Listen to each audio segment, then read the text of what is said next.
What do you think about Epstein? He alive, somewhere hiding. Prior to his death, there was already attempts made upon his life in jail. How is it a coincidence that he ended up in jail with a suicide, but the autopsy report said his larynx was crushed? You can't do that with suicide. Motherfucker got choke you to do that. Why don't the media do Epstein like they do Diddy? We know everything. We know Diddy like to put cum on his nipples for men. Him and Cassie like to suck the cum off. So this is detail. Why we don't know details about Epstein? Where are the children? Where are their stories? Where are their testimonies?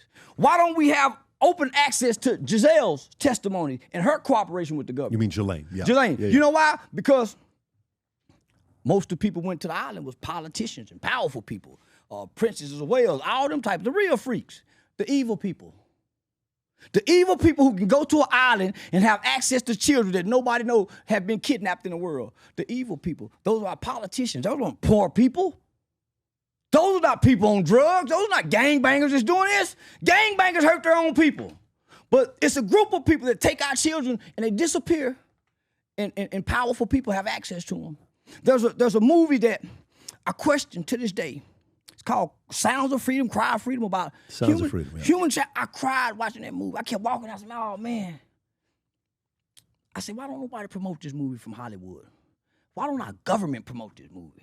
Why do our government spend so much billions in Ukraine, and why don't we got some real laws for sexual exploitation and sexual abuse?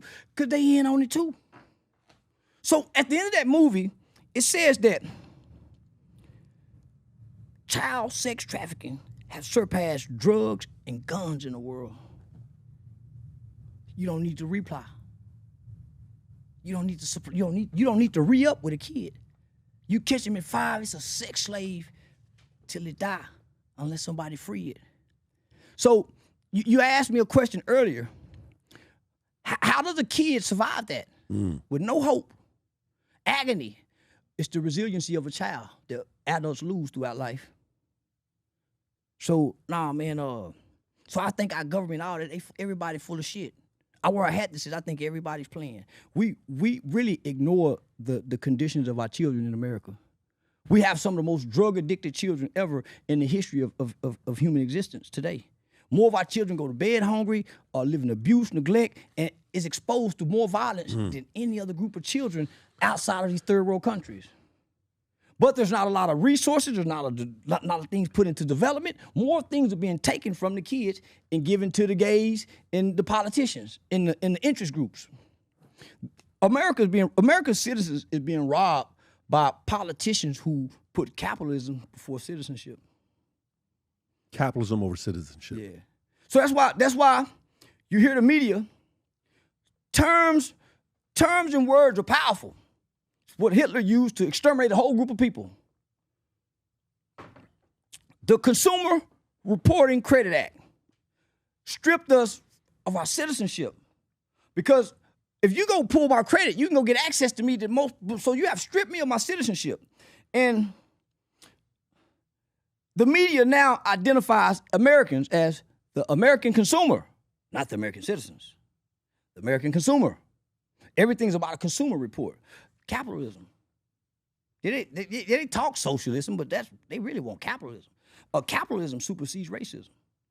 Capitalism supersedes racism? Yeah. Tell me why.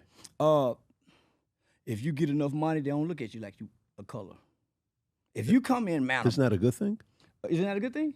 Isn't that a good thing? Yeah. But what about the people who can't access to capitalism? A lot of people don't start off with the capital. Most Americans won't get it and won't start off with it, according to what we're looking at today's Americans. 87% of millionaires are self-made. Most of billionaires, a lot of them inherited the money. Sure, you can put a number to it, but millionaires, 87% are self-made. They had a different school system that taught critical thinking, where they dropped out.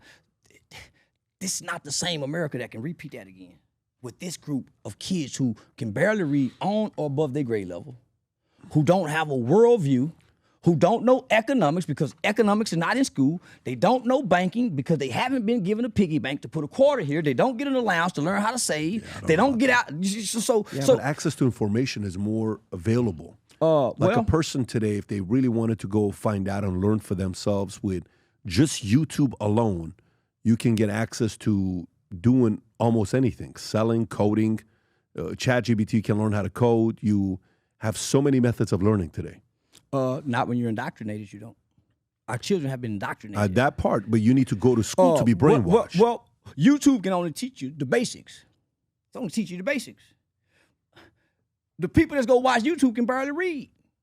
The people that can go watch YouTube are trying to fix something, they might not eat later. Really? So they don't have most Americans are poor.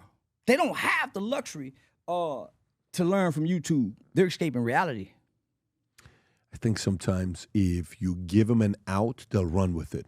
Remember earlier on when you said when you were a kid? Hold on, look, here's the out. Before you can even understand life as a kid, they putting a fucking phone in your hand. Okay. To entertain you because you're getting on the adult's nerve. I agree with that. So now you go into a school system. That's on the parents though. But the condition don't allow the parent to teach, right? So this is what I was taught. It takes a village to raise a child, not a parent. It takes a village. Do you believe that? Yes, I believe that wholeheartedly. I was raised by the village because my mother was at work. So I had a juvenile worker, I had a court worker, I had a school teacher. My mom was at work. I had a neighbor say, boy, I'm gonna tell your mama. I had a village. Miss Yolanda and boy I had a village. And I said, yes, ma'am. When somebody in the car, pull your pants up, I pull them up. I say, fuck you, bitch. I pull them up. Because I understood the village. So you want this group of children who Mark Zuckerberg and Steve Jobs don't even give their kids these phones. Yeah. For our kids to take this phone, and you can make so much money off this phone, but you ain't gonna learn it watching YouTube.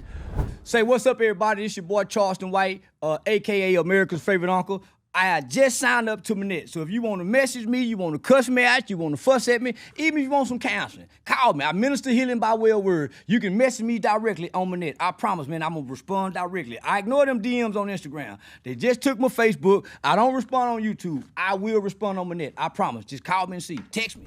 If you enjoyed this video, you want to watch more videos like this, click here. And if you want to watch the entire podcast, click here.